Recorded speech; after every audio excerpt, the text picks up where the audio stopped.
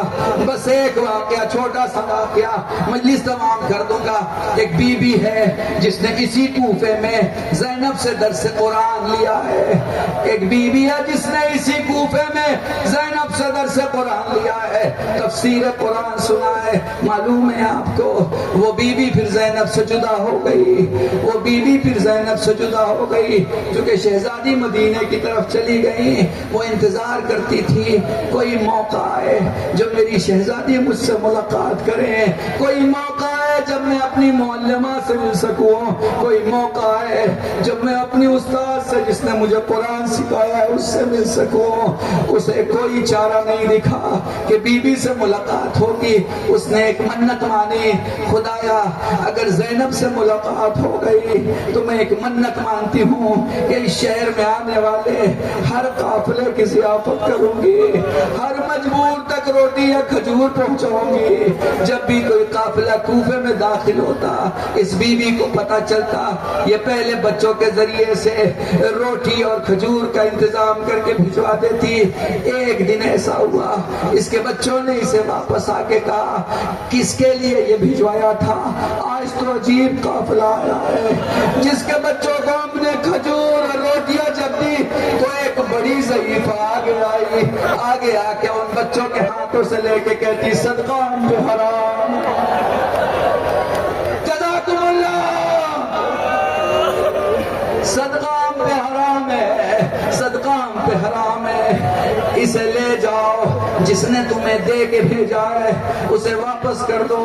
بچوں اور بڑوں نے بتایا وہ بی بی صدقہ حرام کہہ رہی ہے۔ جلدی سے اس بی بی نے چادر لی، چادر سر پہ اوڑھی، دوڑتی ہوئی بازار کی طرف آئی، قیدیوں کو دیکھ کے کہا قیدیوں ذرا مجھے بتاؤ تو صحیح کہ تمہارا رہبر کون ہے، بتاؤ تو صحیح تمہارے قافلے کا قافلہ سالار کون ہے۔ ایک بی بی جو ضعیفہ ہے وہ کہتی ہے میرے قریب آؤ، کیا بات کرنا چاہتی ہو؟ کہا بی بی ایک بات بتائیں، آپ نے ابھی میرے بچوں سے کہا ہے کہ آپ کے لیے یہ صدقہ حرام ہے، ذرا بتائے تو صحیح یہ صدقہ آپ پہ کیوں حرام ہے؟ تو بتا تو نے یہ نیت کیسے کی کہ تو ہر مسافر کو ہرانے والے کو صدقہ دیتی ہے؟ جزاکم اللہ، جزاکم اللہ، خدا تمہیں کوئی غم نہ دے۔ جملے سننا، جملے سننا۔ وہ کہتی بی بی میں اس شہر میں رہتی ہوں، اسی شہر میں میری بی بی زینب رہا کرتی تھی، مجھے قرآن پڑھایا کرتی تھی، بہت دنوں سے، بہت سالوں سے وہ بی بی اپنے بدن مدینے تھی، میری بڑی خواہش تھی، میں نے منت مانی تھی، جھکا ہوا زینب کا سر تھا، ذرا سا اٹھا کے کہا ام حبیبہ تیری منت پوری ہو گئی۔ بس آخری جملہ مولا مجھے طاقت ہے میں پڑھتا ہوں، ام حبیبہ تیری منت پوری ہو گئی۔ آپ کون؟ کہا میں وہی زینب ہوں، لیکن میں کیسے مان لوں؟ میری زینب کی ایک علامت تھی، میری شہزادی کی ایک علامت تھی۔ فرمانے لگی ام حبیبہ کون سی علامت دیکھنا چاہتی؟ کہا بی بی میری بیوی کبھی اکیلے باہر نہیں گئی، وہ جب گئی حسین کے ساتھ گئی، ذرا دکھا